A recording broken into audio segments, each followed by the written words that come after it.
Boa noite, pessoal. Vou esperar aqui a doutora Ana Marta entrar para a gente bater o nosso papo. Hoje não é o nosso dia de oficial, né, de live.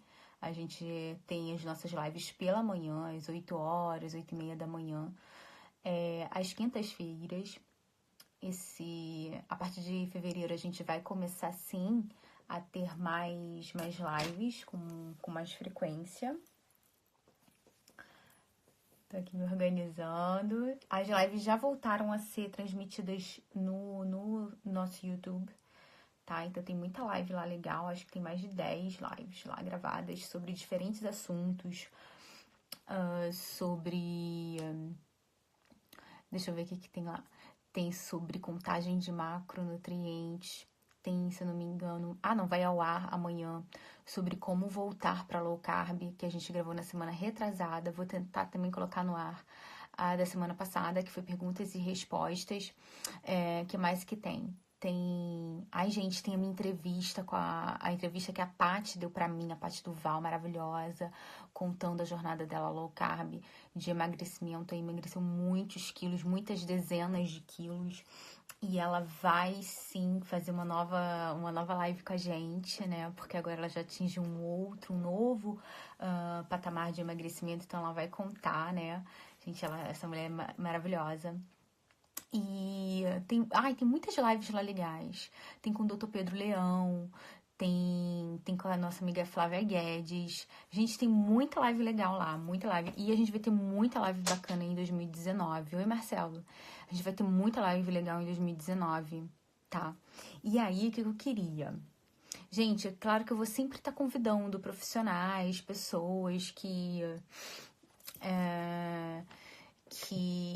estudiosos em diversos assuntos, médicos, tem uma outra agendada bem legal também, que eu nem quero dar spoiler de tão boa que é, com uma amiga. Ai, vai ser legal.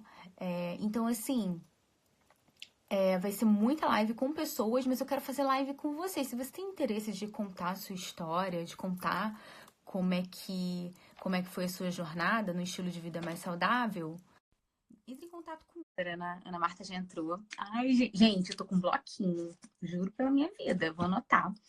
Porque essa live vai ser babado. Ó, tô aqui com a minha lapiseira. Velha de guerra. Olá! Olá! Tudo bom? Boa noite, gente. Desculpa a demora. Estou 5 minutos atrasada. Faz parte. A gente tava aqui no Meu esquenta. marido, meu marido teve que sair. Eu tô com as crianças aqui em casa sozinha, então eu até deixei a porta aberta. Se tiver muito barulho, vocês me avisam. Qualquer hora, algum dos dois entram aqui dentro do quarto. Não, faz parte. Quem sabe faz ao vivo. Faz parte. Pois é. Eles já estão treinadinhos também, né? Eu vi o vídeo do seu filho falando dos ácidos, Uau! estomacais, gente. A gente vai aprender até com os filhos dela, se deixar.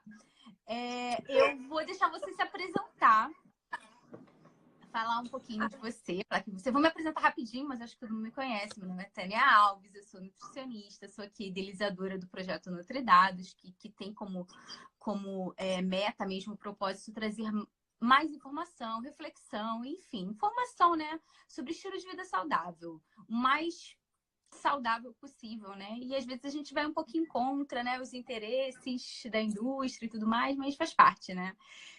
Agora eu vou deixar você se apresentar, porque a estrela hoje é você. Imagina, nós, somos nós, todos que estão aqui participando. 7 horas da noite, 8 horas da noite, a gente conseguir juntar gente para falar sobre cocô. Sábado à noite, eu acho que todo mundo que está aqui participando é estrela, viu?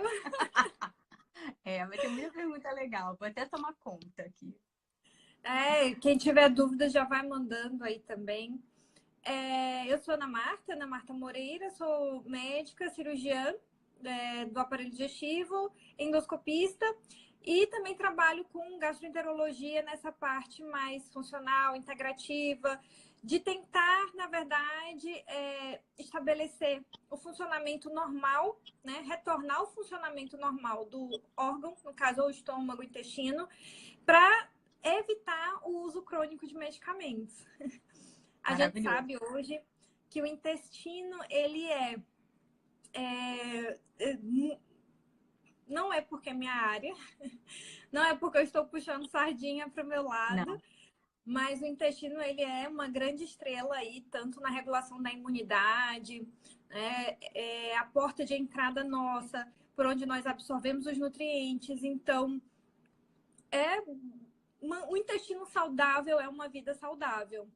E claro que a melhor forma de um intestino ser saudável é por meio de uma alimentação adequada e hábitos de vida adequados, né? E isso é uma coisa assim muito, muito importante frisar, que toda vez que a gente fala de intestino, é mais falar do que não pode, né? Do que retirar do que a gente acrescenta de medicamento. É mais Uhum. retirada daquilo que agride do que acrescentar medicamento para poder tratar. E até de alimentos também, né? Às vezes a gente vai ter mais que Exatamente. eliminar, né? Do que necessariamente reforçar o consumo de um ou outro alimento, né? Exatamente.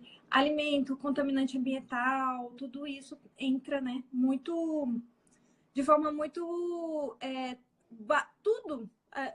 Hoje as coisas entram, né, no nosso corpo, seja por meio da nossa via respiratória, seja por meio da nossa pele, ou seja por meio da Pele, nossa boca, né? Então, exatamente. basicamente, tudo que a gente come afeta de alguma forma a nossa saúde geral.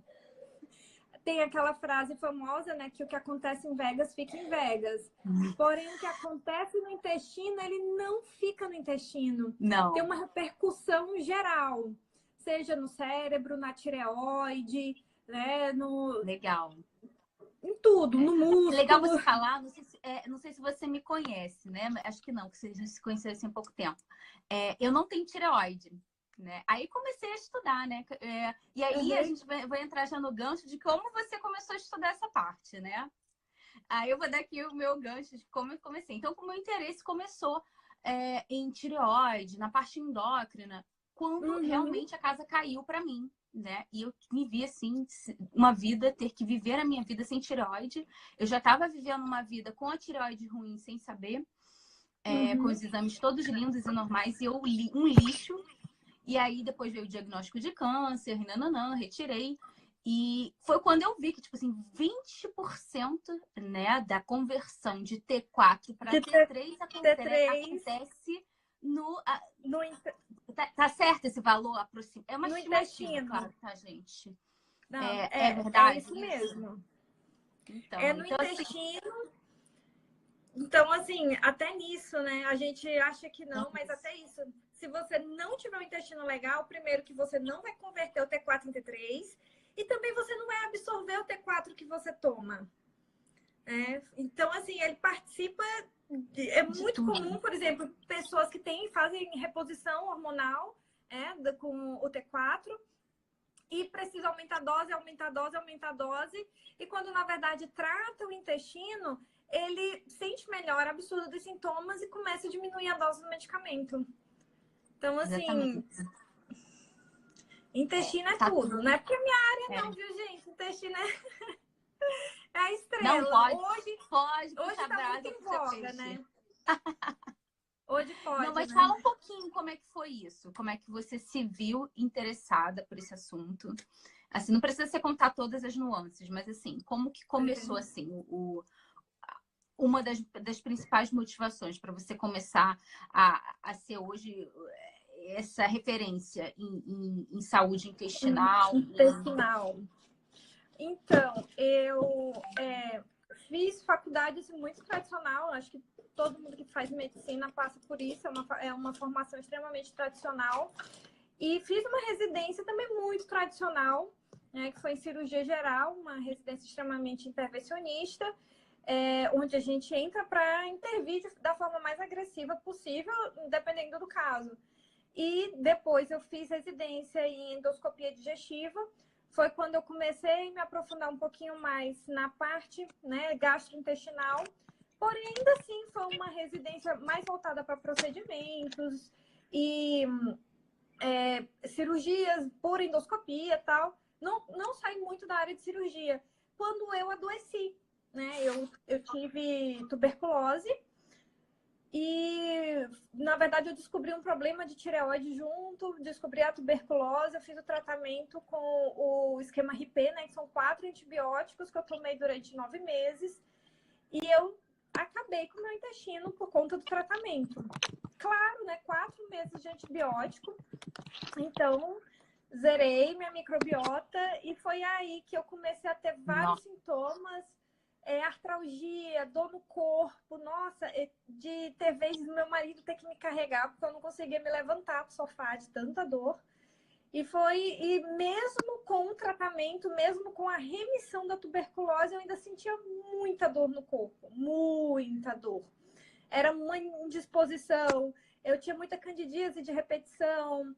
E aí teve uma gravidez bem no meio do processo. E foi aí quando eu comecei a estudar mais a fundo, porque todo mundo falava que não tinha justificativa para os meus sintomas, porque a doença já estava, né, já tinha sido curada. Sim. Não tinha nenhuma justificativa para eu continuar sentindo aquela dor. E eu, tipo, era assim mesmo. E eu tinha que me conformar que era assim mesmo. Então foi aí que eu comecei a estudar para procurar uma solução que eu não estava encontrando na medicina tradicional. Foi quando eu finalmente, depois de 6 anos de faculdade, 5 anos de residência, foi quando eu finalmente conheci o intestino, né, de forma finalmente, exatamente, íntima. E foi por conta assim dessa demanda pessoal, né? Eu acho que a maioria, né, que se interessa por um probleminha, né? Assim, pessoal, uma demanda pessoal. Sim, é a melhor motivação, né? É quando, né, a gente está Exatamente. falando de cocô, né? Quando a água bate na bunda, aí a gente vai se interessar e tudo mais. É claro que isso não é uma regra, né? Mas eu acho que a motivação, o empenho, né? É bem assim, mais impulsionador, por assim dizer. E aí, como é que foi essa jornada, assim? O que você foi aprendendo? O que você tem assim, de novidade para contar e que coisas que você mudou? Fala aí pra gente, que a gente não sabe muita coisa, não. O que a gente sabe é assim, que tem muita gente com problema de intestino. Hoje, 2 pessoas me abordaram, 3, sei lá, em 3 grupos, me abordaram especificamente com o assunto de intestino. Parece que estavam adivinhando, né? Então, assim, é um problema recorrente para mim como nutricionista, né? O tempo todo pessoas com algum tipo de problema intestinal e tudo mais. Mas, assim, fala pra gente, o que a gente não sabe deveria saber sobre saúde intestinal, sobre como melhorar essa questão. Tem grávidas aí ouvindo a gente, alguém, né? Não sei se tem grávida ouvindo, mas assim, o que acontece? Quando nós estamos dentro do útero da mãe, até um tempo atrás, a gente achava que o útero era um ambiente estéril. Hoje já se sabe que não é. Que a placenta ela é povoada pela microbiota materna. Tanto a microbiota gengival, tanto que assim, você quer engravidar, começar por um tratamento odontológico, tá tudo bem, né? Até uma das causas, assim, tipo, muito bem estabelecidas de parto prematuro é justamente a presença de gengivite ou desbiose oral. Então, intraútero ocorre essa povoamento, vai bactéria da boca relacionada à microbiota oral para a placenta. E assim, até pouco tempo a gente achava que a placenta era estéril, e não é.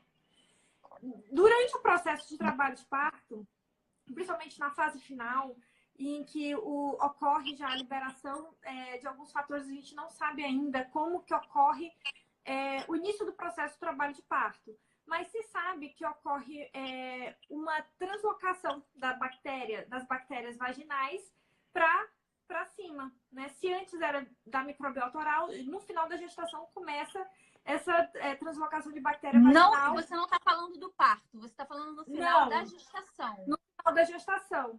Então, quando a gente entra em trabalho de parto, isso se torna mais evidente, né? E você começa já a ver uma colonização do feto pelas bactérias presentes na vagina da mãe, tá? Dos lactobacilos. E isso é uma parte assim, muito importante. Por isso que crianças que tenham nascido de parto prematuro e talvez não tenham tido tempo de ter essa colonização de bactérias, principalmente os lactobacilos, pode vir a ter uma maior dificuldade de colonização no futuro. Nossa, e outra coisa, quando o trabalho de parto ele é deflagrado, essa migração se torna mais evidente. Então, assim, mesmo nos casos em que há uma via cirúrgica do nascimento, esperar entrar em trabalho de parto já ajuda na colonização. Porque, assim, então, aquele momento, assim, das contrações, assim, vamos dizer assim, para a galera entender, né? A galera que não é da área de saúde, quando já está entrando no esperar ali até o último momento, ao invés de marcar um horário, uma data, Exato, um dia. Perfeito. A gente sabe que hoje a gente vive uma super indicação de cesárea. E isso, assim, gente, eu não estou julgando ninguém. Sem julgamentos, isso é dado estatístico. 98% dos nossos partos em hospitais particulares é pela via cirúrgica. E a gente sabe que não tem interesse de haver uma propagação do parto natural, do parto normal. A gente sabe que isso existe e eu não digo que isso é culpa da mãe. Não é um sistema que é assim. E então, virou assim, cultural, né? Sem julgamentos, até porque o meu primeiro filho nasceu de cesárea, né? Foi uma cesariana também. Aí, quando ocorre essa diminuição do colo uterino, né? Com o trabalho de parto, essa translocação das bactérias, e o bebê ele começa a ser colonizado. Uma opção, inclusive, para quem precisa passar por uma cesárea de urgência, seria justamente coletar um suave vaginal e passar no neném, na boca do neném, no nariz do neném, para ter colonização. Porque o neném, porque o certo era ele passar por ali. E na minha cabeça, tipo assim, ele é colonizado até antes, para ele já estar preparado para percorrer aquele, na minha cabeça, tá? Aquele caminho. Exatamente. Então, assim, faz todo sentido, assim, em termos de pensamento lógico, né? Tipo fisiologia, é fisiologia. E assim, você pode, nos Estados Unidos já é até rotina, coletar o suave para poder passar nos nenéns que nasceram de via cirúrgica. Porque assim, o neném, quando ele entra, ele sai, né, por meio estéreo, né, que a cirurgia é um ambiente estéreo, sim, ele é colonizado primeiramente com as bactérias do ambiente e não com as bactérias da mãe. Bactérias da mãe. Exatamente. Só que a gente tem maneiras de minimizar isso, que é justamente o neném nascer, contato precoce, corpo a corpo, pele a pele, né? Aquele contato, o neném nasceu, ele não precisa sair de perto da mãe. Se o neném estiver bem e a mãe estiver bem, ele pode ir para o colo da mãe enquanto ocorre o fechamento, né? Isso aí... O fechamento da incisão da cesárea. Da incisão, exatamente. Já na via natural, o neném, ele passa pelo canal vaginal, ele vai deglutir aquela flora, os lactobacilos. Isso é importante porque o lactobacilo, ele é aeróbico facultativo, tá? Ele se alimenta tanto na presença de ar quanto na ausência. Uhum. E o trato gastrointestinal do neném não tem ar quando nasce. Porque ele estava em meio líquido, ele engolia líquido, era um intestino estéreo, né? O mecônio, ele não tem bactérias, e quem fermenta, quem gera ar no nosso intestino é as bactérias. Então, quando ocorre essa colonização com lactobacilos, elas vão começar a produzir ar para facilitar a colonização que vai vir das bactérias aeróbicas, que são as gram-positivas. Sensacional. Não, é sensacional. E isso ocorre justamente naquela fase dos 15 dias que o neném começa com cólica. É a fermentação, a colonização. Exatamente, a colonização natural. E aí o neném, ele nascendo de parto natural, pode ir para o colo da mãe, todo aquele trabalho, evitar dar banho no neném para tirar o vernix. pelo menos as primeiras 24 horas, aquilo é um fator protetor. E aí a gente também tem a outra colonização intestinal que ocorre com o aleitamento materno. E o leite materno, diferente da fórmula, assim, gente, é claro, isso aqui a gente está falando do que é natural, do que é normal. A cesárea salva vidas. Numa emergência, né, você não vai pensar se vai ter ou não vai ter colonização bacteriana. Você vai fazer a cirurgia. Não. Né? Ou o aleitamento materno, ele salva vidas. Agora, aquela coisa, nós no Brasil temos uma média de aleitamento de 56 dias. É uma média.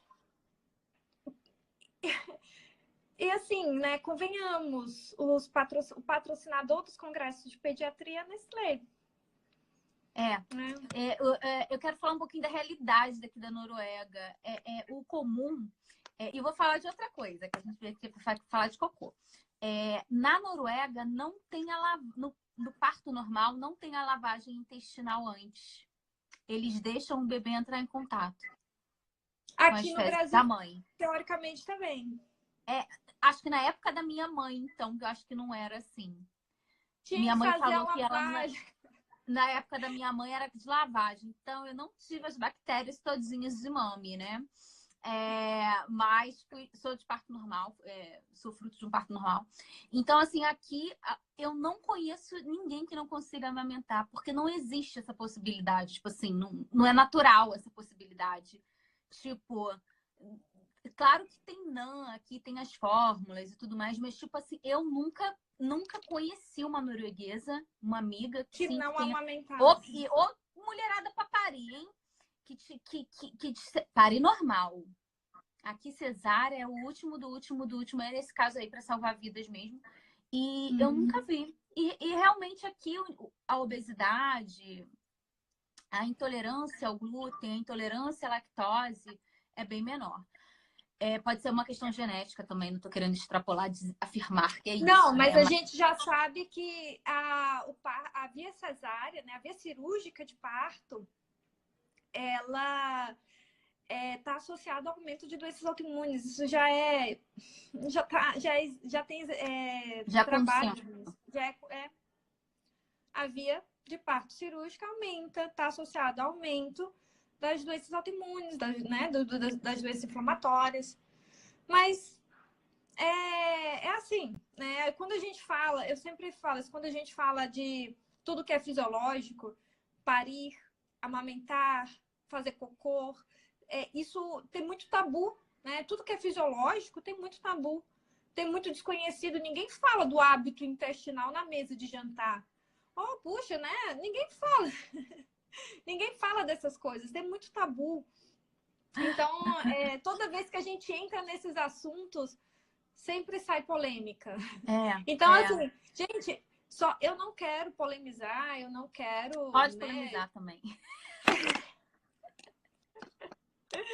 Para ver se as pessoas estão... Então, assim, aí a segunda, né, grande colonização do bebê é por meio do leite materno. O leite materno, gente, ele não é estéril. Ele é vivo e ele se adequa à necessidade do neném. E a gente sabe que aquela primeira mamadeira dada com fórmula infantil, ela sim está associada ao aumento de alergias alimentares, né? Rinite, sinusite, obesidade, constipação crônica. Constipação crônica. E o que é muito comum, né? Às vezes o leite demora a descer, né? O colostro, o leite mais aguadinho, o leite mesmo, a pojadura demora um pouco a descer. A minha pojadura do segundo filho demorou 4 dias para descer. Então, assim, o leite às vezes demora. E o que eles fazem na maternidade? Não fórmula. E isso... eu li uma coisa interessante sobre a estimulação da amamentação medicamentosa, que o bebê fica sedado. Não sei se você já ouviu falar. Também. Que absurdo, né? Tipo assim, A gente está, às Também. vezes, meio que refém, né? Não tem pra onde fugir. Tá ali parida. Juliana, deixa eu te falar que você colocou aqui quem nasceu de 7 meses de cesárea, o que fazer na vida adulta para minimizar a falta de contato da microbiota com a mãe. Eu vou contar depois a experiência do meu filho mais velho, né? Que ele nasceu de cesárea, foi prematuro, não teve. Eu era extremamente desbiótica, eu estava vindo num tratamento de antibiótico. Ficou 17 dias na UTI, tomando banho com clorexidina, que é um antibiótico tópico, todos os dias. E eu, para entrar em contato com ele, antes de entrar na UTI, eu tinha que me escovar e passar álcool, colocar um capote que era estéreo para poder pegar nele. Ou seja, ele não teve contato com a minha microbiota nenhuma nos 17 dias que ele ficou internado. Né? Ele foi colonizado com a microbiota daquele lugar. Então, assim, e aí vem a questão do ambiente, né? Ou seja, isso não é determinante, tá, gente? Você ter perdido essa janela de colonização não quer dizer que você vai ter todas as ites possíveis, né? É um fator de risco. Então, aí que você tem que prestar atenção nos demais fatores, que seriam os contatos ambientais, né? Que são também importantes. Por exemplo, no caso, porque assim, nós primeiro somos colonizados com as bactérias da nossa mãe, né? Que é a primeira que a gente entra em contato, parto, aleitamento e tudo. Mas também nós também pegamos a microbiota das pessoas que estão ao nosso redor e também do meio ambiente que nós vivemos, inclusive animais. Então, crianças que convivem com animais, eles tendem a ter menores reações alérgicas. E quanto maior a diversidade da microbiota do meio ambiente, maior vai ser a diversidade da microbiota da criança. E assim, tem uma coisa muito interessante, que até o 6º mês de vida, o transporte dos nutrientes do intestino, ele não se dá por meio de transporte ativo. Porque, assim, hoje nós, para absorvermos alguma vitamina, algum aminoácido, a gente precisa de fazer o transporte ativo, né? Isso é seletivo. Até os 6 meses de idade, esse transporte ele é por fagocitose, justamente para poder pegar as imunoglobulinas do leite materno. Então, assim, imunoglobulina, ela é um fragmento proteico, ela é uma proteína grande, ela não é aminoácido. Então, para poder pegar esse fragmento todo, é por fagocitose. Entendeu? Eu não sei se eu estou sendo muito técnica, mas por que também que não isso vou é saber, importante? porque para mim tá claro. Assim. Pois mim tá claro. Quando a gente nasce, eu vou desenhar bem aqui e tentar mostrar para vocês, gente. Peraí. Não sei se vocês conseguem ver aqui. Aqui a gente vai... Aqui é o adulto. Ele absorve, na verdade, aqui a vilosidade ele é assim, né? O intestino é viloso. A gente absorve, por exemplo, o aminoácido. O aminoácido, ele entra. A gente absorve, né, os fragmentos pequenininhos. Quando a gente é criança, por exemplo, uma imunoglobulina que veio pelo leite materno, ela é uma sequência. Então, para poder pegar essa imunoglobulina, para poder ter a defesa materna, isso aqui vai entrar por fagocitose, entra por transporte passivo e não ativo até o 6º mês de vida. E o que isso acontece?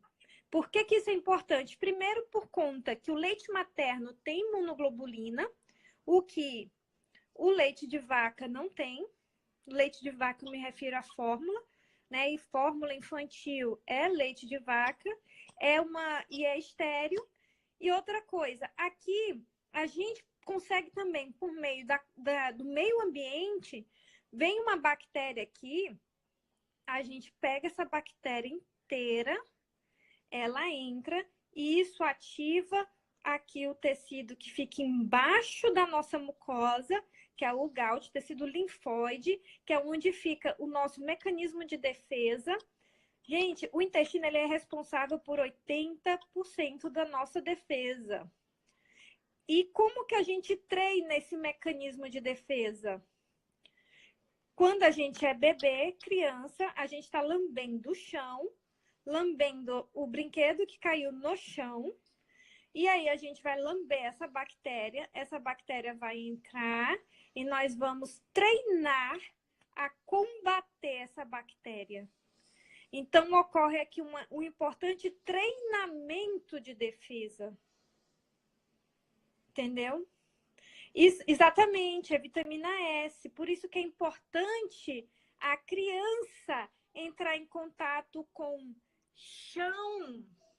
Hoje as crianças são criadas em bolhas estéreis, lavadas com álcool gel, né? Não pode pôr a mão no chão para brincar. E essa geração de pessoas criadas nessa bolha gera um sistema de defesa que não sabe se defender. Ele é extremamente eficaz, eficiente, armado, porém é pouco treinado. Eu gosto, sabe, não sei se vocês lembram, não sei se você ficou sabendo daquele caso do cachorro do Carrefour, que foi espancado no Carrefour. Então, você imagina que foi uma resposta extremamente hostil para um elemento que não era hostil. Você imagina o nosso sistema de defesa com porretes de aço quando nós somos adultos batendo em cachorro. A gente vai reagir a coisas que não é para reagir.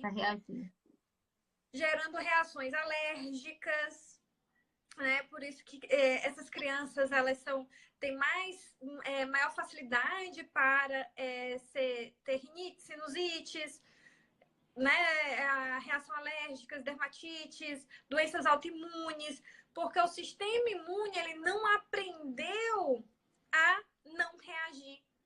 Ele é um sistema imune extremamente reativo, reage a tudo. Histérico, qualquer coisa já tá. Exatamente. Vem um cachorro, pega o aço e bate, entendeu? E né, nisso daqui, né, a importância que também ocorre essa colonização bacteriana, ela é importante porque existe essa simbiose entre nós e os nossos micro-organismos. Se você for ver na filogenética, o ser humano ele apareceu milhões de anos depois que essas bactérias. Né? Então, basicamente, nós somos apenas um receptáculo de bactéria. Nós somos uma boca e né, um orifício onde moram essas bactérias e nós andamos, comemos por elas. E isso gera muitas repercussões, porque já tem alguns estudos mostrando que algumas decisões nossas são geradas pela nossa microbiota, inclusive na nossa preferência alimentar. Principalmente quando a nossa microbiota ocorre uma alteração da microbiota e por conta de industrializados, aditivos, conservantes, agrotóxicos, nessa microbiota mais hostil, ela é extremamente ávida por carboidratos. Então, às vezes, a nossa avidez por carboidratos não se sabe, é nossa ou é da nossa microbiota? Se você for parar para pensar, não, talvez extrapolando, entendeu? A gente não sabe. O fato é que em ratos fizeram uma pesquisa, alguns ratos botavam assim num lugar alto e a comida embaixo. E aí alguns ratos pulavam e morriam, outros não pulavam e não morriam. E eles foram ver a diferença de microbiota. E os ratos que eram mais propensos a pular e morrer, ela tinha um determinado tipo de microbiota recorrente, né? Mostrando que alguns pensamentos impulsivos podem vir, inclusive, da nossa microbiota. Até a depressão, né? Depressão, aí você vai para a questão do suicídio e aí você vai para a questão de saúde mental. E aí você extrapola só para tudo, né? A questão da ansiedade, né? Que o Brasil tá no topo, né? No ranking, né? Tá entre as primeiras posições de país com o maior número de pessoas com transtornos de ansiedade. E aí vai depressão, suicídio, uma coisa ligada à outra, né? Uma coisa entrelaçada à outra. Mas, tá, você falou agora. Agora eu quero saber como é que a gente que já tá velho, né? Faz para melhorar esse trem. Como que a gente faz para melhorar o trem? Por exemplo, vou aqui. Tem como. Tô comendo bem. Peraí. A galera aqui do Nutridados é top. Todo mundo que come certinho, bonitinho. Já comendo bem. Sim, põe minha mão no fogo por essa galera daqui, olha. Faço tudo bonitinho, como comida de verdade, não uso omeprazol, já me livrei do omeprazol, ando descalço, tenho meu pet, tenho tudo. Enfim, o que a gente pode fazer para melhorar esse otimizar? Pronto, otimizar isso aí. Então, assim, na verdade, a gente não tem uma receita de bolo. A gente vai ter duas situações.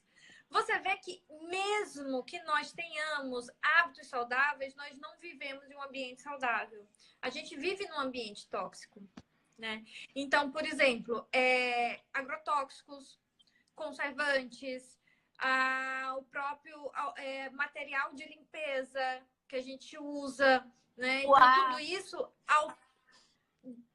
de certa forma altera a nossa microbiota, tá? Então, assim, mesmo que você faça tudo correto, a gente tem uma alteração dessa microbiota por conta do ambiente que nós vivemos. Então, pode ocorrer duas situações, né?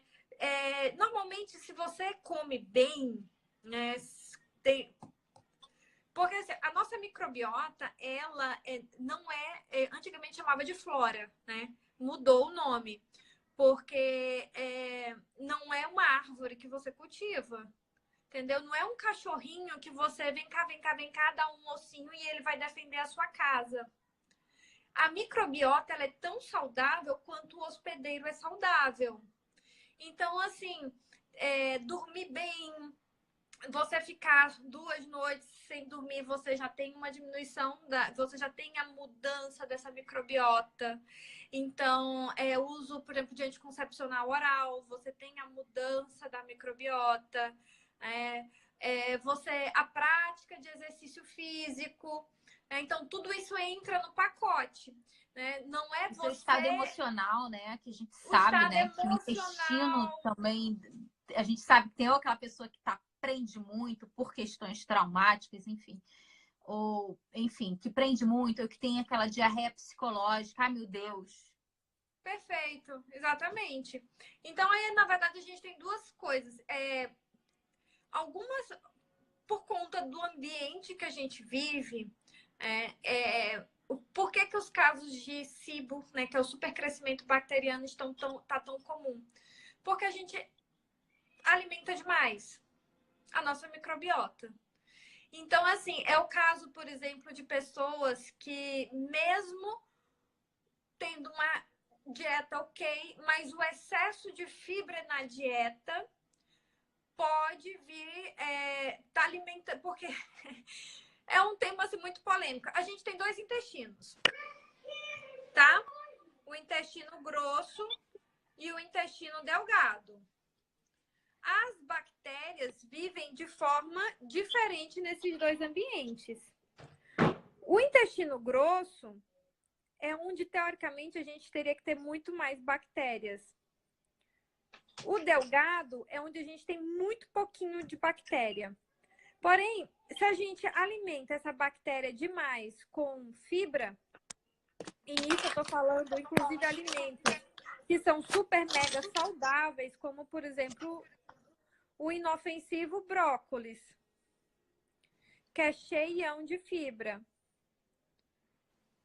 O inofensivo brócolis, ele vai ser muito bom para as bactérias do intestino grosso, porque as bactérias, elas se alimentam de fibra, tá?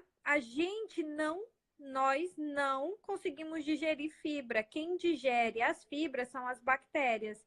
E quando elas digerem essa fibra, elas comem a fibra, elas produzem ácidos graxos de cadeia curta, que são excelentes para nós.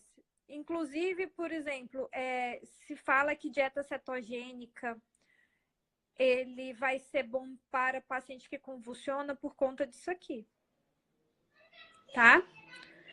Ele é uma coisa fantástica, excelente para a gente, até na prevenção de câncer, para a saúde mental. Então, assim, a fibra não é vilão. Eu quero deixar isso bem claro. Porque muita gente come brócolis, repolho, grãos e fermentam muito. Mas a fermentação, ela é um processo natural das bactérias se alimentando das fibras e com isso tem a produção do ácido graxo, que é uma coisa fantástica para a nossa saúde, tá? Só que se eu superalimento essas bactérias que estão aqui e, por exemplo, o intestino não funciona bem, tá bem aqui, não funciona bem. Aí começa a sobrar aqui bactérias. Começa a migrar, né? Exatamente. E essas bactérias aqui no delgado é que vão dar sintomas relacionados a uma excessiva fermentação, como gases, diarreia, seria síndrome do intestino irritável do tipo diarreica, entendeu? Uhum. Então, assim, nesse tipo de paciente, talvez uma dieta pobre em fibra faça mais sentido. Talvez. Depois eu vou te convidar para o nosso outro perfil. Talvez um jejum intermitente. Um jejum intermitente seja a estratégia adequada. Porque você imagina que você está dando comida, dando comida, dando comida, dando comida, dando comida, dando comida. O intestino ele não se recupera de forma nenhuma. Sim. Alguém perguntou aqui se o jejum é bacana, mas pelo que eu estou entendendo aqui, pelo que você está falando, é como se cada um tivesse a sua própria identidade intestinal. E para cada caso houvesse uma coisa específica e adequada. ótima para cada um. Né? Então. Olha, o jejum, ele é bacanérrimo. Para quem sofre de fermentação e diarreia. Entendeu? Então, o jejum, só com o fato de você fazer uma janela de 12, 14, uma 16 pausa, horas, né? você pode reverter sintomas relacionados ao intestino irritável. Só no jejum. Então, o jejum intermitente, ele pode ser uma coisa bacaníssima. Uhum. Entendeu? Agora, se o meu processo ele é mais colônico, por exemplo, eu tenho uma constipação, o intestino não funciona bem, aí talvez seja interessante eu melhorar essa flora do intestino grosso. E aí a gente vai ter kefir, kombucha. Perguntaram aqui sobre a questão do kefir, da kombucha. Então, o kombucha, os probióticos, né? Que são os alimentos fermentáveis. Isso aqui vai ser fantástico em paciente que tenha, por exemplo, um quadro de mais constipação. No paciente com diarreia e fermentação, come vira o baiacu, você pode experimentar e avaliar a sua resposta. Tem gente que vai piorar da fermentação, tem gente que vai melhorar da fermentação. Entendeu? Já os que tem... A Pode Cris falar. perguntou aqui o que seria o normal. O que seria o normal? Muito bem. Nós temos uma escala de Bristol para constipação intestinal. Ou para constipação não, para o hábito intestinal. Uhum. Primeiro, o que é normal? O que é normal é você fazer cocô de forma suave, não precisar fazer força. Você faz, sente que eliminou tudo.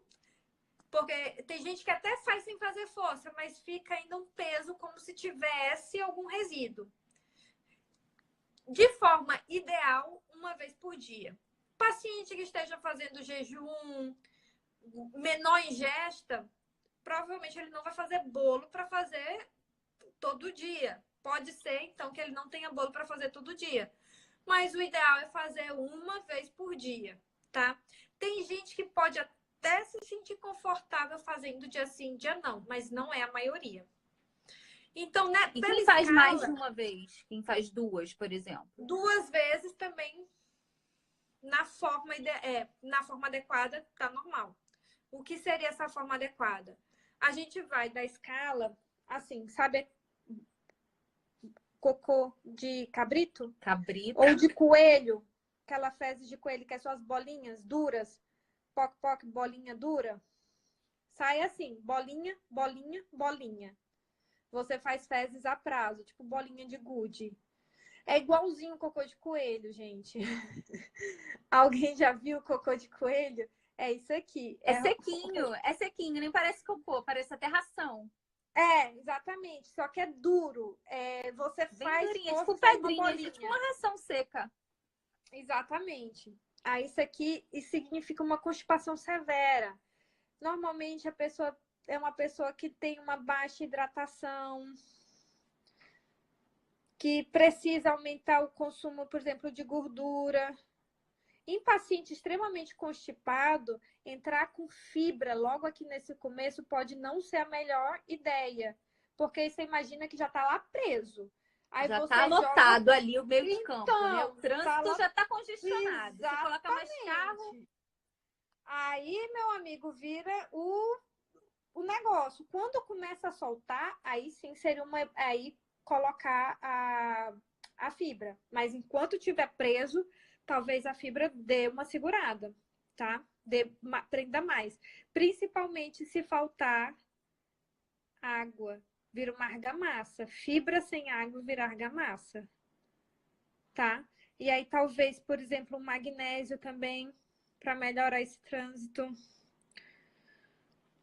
Ômega 3 ajuda também, tá? O 2, sabe quando essas bolinhas aqui se juntam, fica aquele cocô bem caroçudinho, ressecado, quebrado. Dolorido. Assim, exatamente, dolorido, que você faz força e ele sai todo fissurado, certo? Esse aqui já é o 2. É igualmente isso daqui, tá? Falta de hidratação, constipação grave, tem que beber muita água, hidratar bastante, fazer uso de gorduras, tá? E nesses casos também entrar com magnésio é uma boa ideia. No terceiro... Eu sempre prescrevo o magnésio, assim, depois da parte alimentar, assim, né? Fazer uma adequação. Mas eu acho, assim, que pessoas que têm problema, assim, meio crônico, e às vezes demora anos, né? Para você colocar no lugar uma... Demora, O magnésio, eu acho, assim... Sou fã, sou suspeita a falar. Estou pedindo aqui para falar um pouco do magnésio, gente. Mas o magnésio é uma das coisas para mim que melhor ajuda nesse quadro de constipação. É claro que combinado com alimentação, sono, exercício físico e tudo mais. Mas é uma forma segura, né? Eu nem gosto. Eu gosto pouco. Outra forma que eu gosto muito, gordura também. Outra forma que eu gosto bastante. É uma possibilidade. Quando eles saem em forma, sabe, de banana, porém, tem umas rachadurinhas. Isso aqui já tá no meio caminho andado. É bom. Tá? Já é bom. O 4 é a bananinha. Sabe? É igual uma banana. É aquele cocô que tá assim. Saiu. Você limpa o bumbum, nem sai sujo o papel. Esse aqui é o top das galáxias. É tipo o Estrela Dourada, tá? Tipo, ganhou nota 10 no cocô. Então, esse daqui pode ser grosso.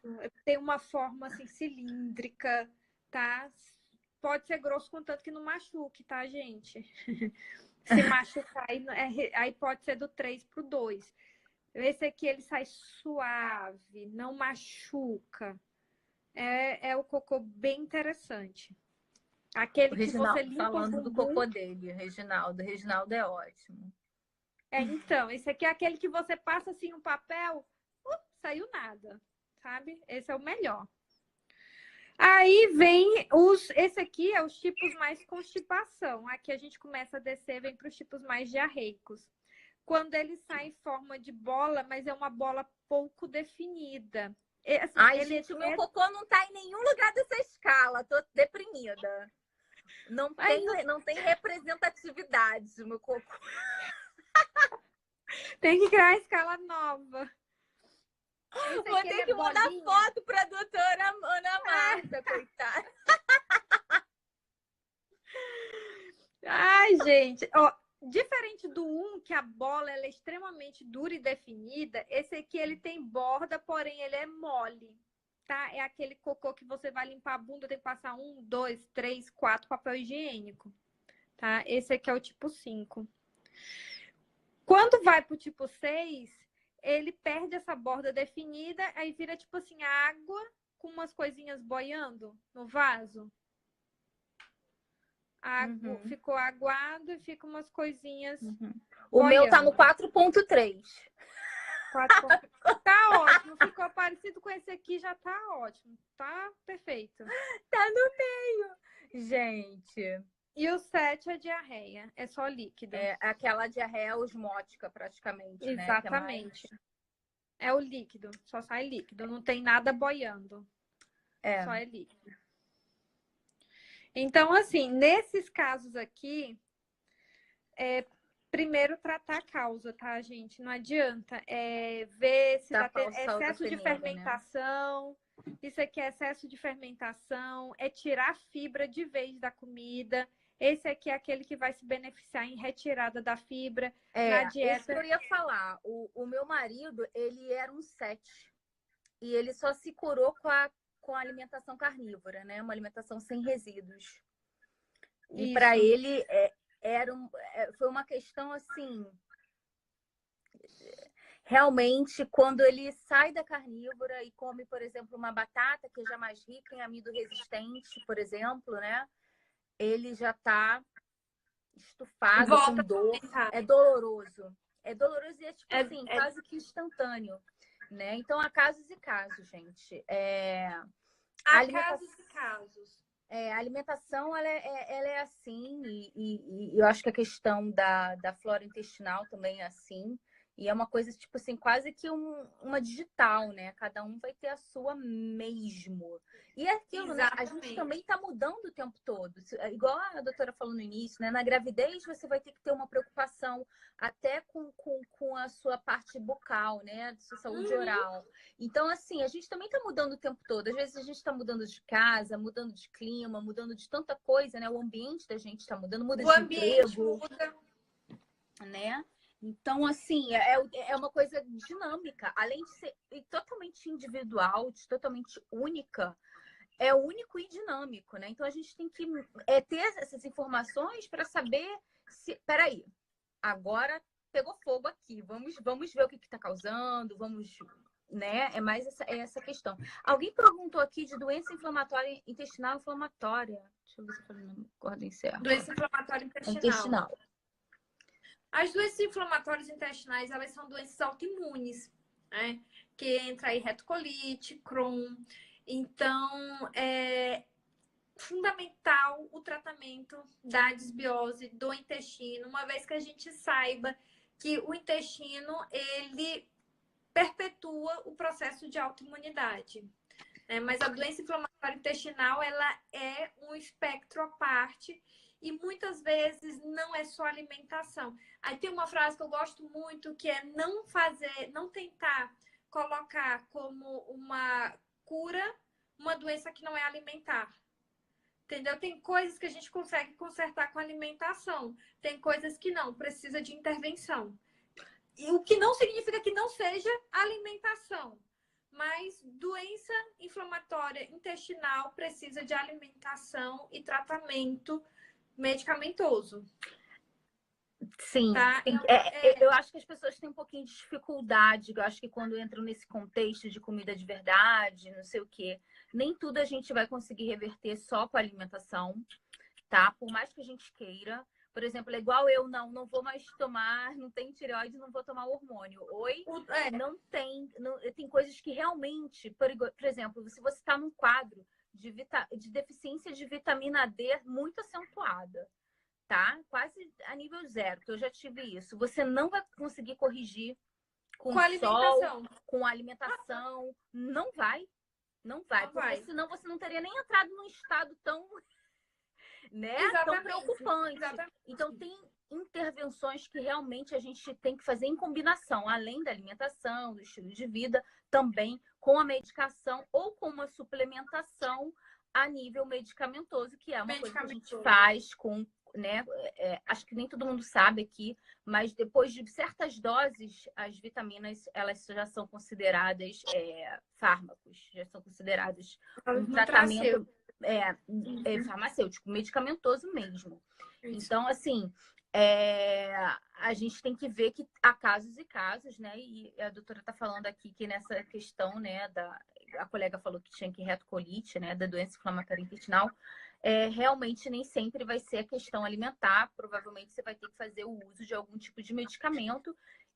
Mas tem tratamento? Como é que é? Depois que sai daqui? Não, tem. Por exemplo, eu tenho uma paciente que quando ela chegou para mim, ela estava fazendo tratamento já com imunossupressor e mesmo assim ela apresentava um sangramento absurdo, anêmica, padrão inflamatório lá em cima e ela era muito resistente a entrar com corticoide.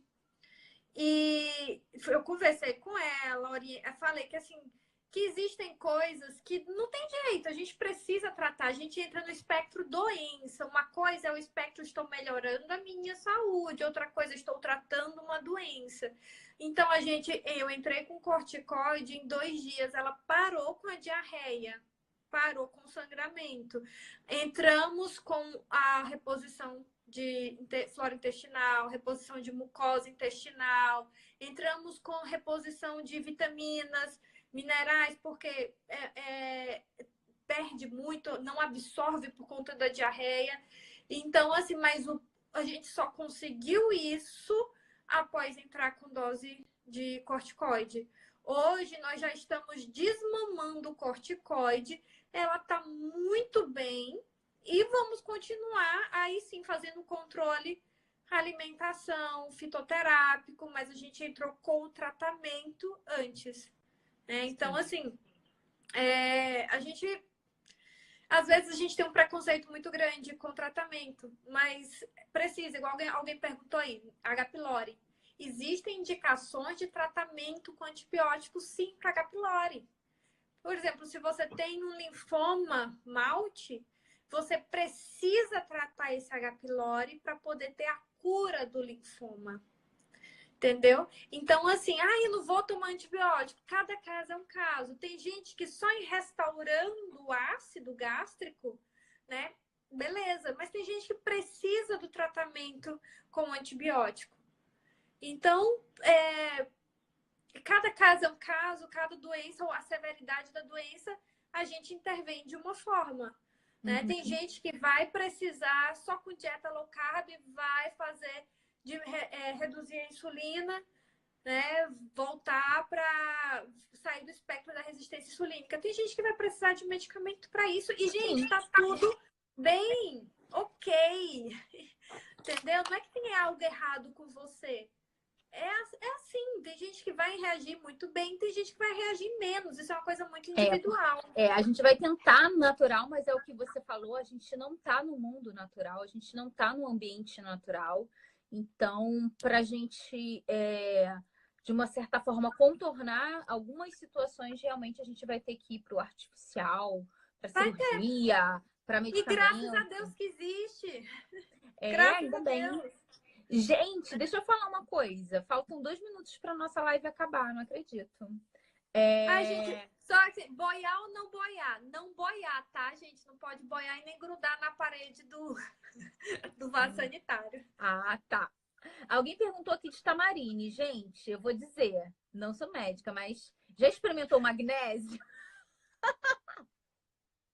Tendo primeiro magnésio, gatas, que vocês vão adorar.